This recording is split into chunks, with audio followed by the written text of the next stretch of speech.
મારું નામ નરેન્દ્રભાઈ એલ જોશી. આ વિસ્તારની અંદર તમે જોવા જઈએ તો નગરપાલિકા હાલે નિષ્ક્રિય જ ગઈ હોય એવું જ જણાય છે.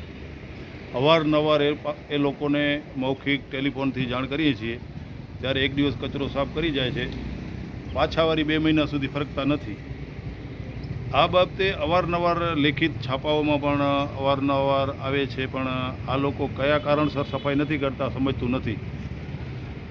તો આ તમે જોઈ રહ્યા છો ગંદકીના ઢગલા કેટલા બધા છે. જી સાહેબ, આ કયો વિસ્તાર છે?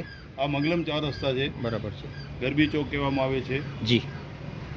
અને ન્યૂઝની ઓફિસો છે, છતાં પણ આ લોકોને ક્યાંય કેમ ધ્યાન ઉપર નથી આવતું સમજાતું નથી. જેથી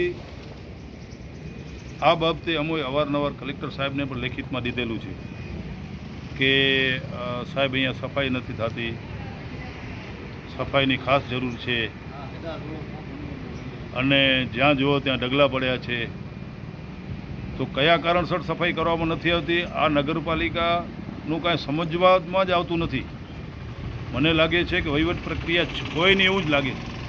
તો મારી એક રિક્વેસ્ટ છે આપના ન્યૂઝના માધ્યમથી કે સત્વરે મંગલમ 4 રસ્તા વિસ્તારમાં સફાઈ થાય, આમ જનતાને ગંદકીમાંથી રાહત મળે.